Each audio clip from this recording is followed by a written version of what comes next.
সাধারণত মানুষের কাছে জ্ঞান লাভের প্রধানতম উপায় হিসাবে আমরা বেছে নেই ইন্দ্রিয় দ্বারা লব্ধ সমস্ত জ্ঞানকে।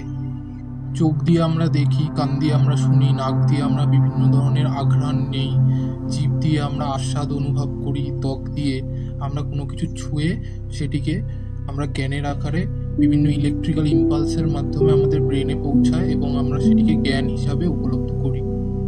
সাধারণত মানুষ এইটুকু জ্ঞানকেই অকট্য প্রমাণ হিসাবে বা প্রত্যক্ষ প্রমাণ হিসাবে প্রতি অক্ষে অক্ষে অর্থাৎ ইন্দ্রিয়ের দ্বার দিয়ে আহরিত জ্ঞান হিসাবে বিবেচনা করে। তাই এই প্রত্যক্ষ প্রমাণ শুধুমাত্র চোখে দেখা মাত্র নয়, পঞ্চ ইন্দ্রিয়ের মাধ্যমে জ্ঞানলব্ধ হয় আমাদের সাক্ষাৎ জ্ঞান হিসাবে। কিন্তু এইসব নানান ধরনের প্রত্যক্ষের মাধ্যমে লব্ধ জ্ঞানের কিছু মারাত্মক ত্রুটি, সীমাবদ্ধতা রয়েছে। ঠিক যেমন ঘরে বসে থেকে জানলা দিয়ে শুধু আমরা জানলার বাইরেটুকুই দেখতে পাই, এর বাইরে আমাদের জ্ঞান উপলব্ধ করার কোনো রকম উপায় নেই।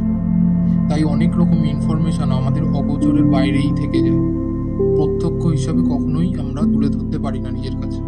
ঠিক সেরকমই চোখের আলোর একটি নির্দিষ্ট কম্পাঙ্ক বা সীমাবদ্ধতা আছে, আমরা শ্রবণ যন্ত্রের নির্দিষ্ট কম্পাঙ্কই আমরা অনুভব করতে পারি। বিজ্ঞান এসে হয়তো আমাদের এই সীমাবদ্ধতাগুলিকে অনেক রকমভাবে মুকুব করতে পেরেছে টেলিভিশন কিংবা টেলিকমিউনিকেশনের মাধ্যমে, কিন্তু মহর্ষি আমাদের বলেছে আমরাই হচ্ছে আমাদের মনের মধ্যে এমন একটি যন্ত্র রয়েছে যা সমস্ত রকম মহাজাগতিক কম্পাঙ্কগুলিকে একটা ইনস্ট্রুমেন্টের মাধ্যমে, একটি অ্যান্টেনার মাধ্যমে নিজের মধ্যে গ্রহণ করতে পারে, প্রসেস করতে পারে আর সেটি থেকে জ্ঞান উপলব্ধ করতে পারে। সেটিকেই তিনি প্রত্যক্ষ জ্ঞান হিসাবে বা একমাত্র জ্ঞান অর্থাৎ সত্য হিসাবে আমাদের কাছে তুলে ধরেছেন।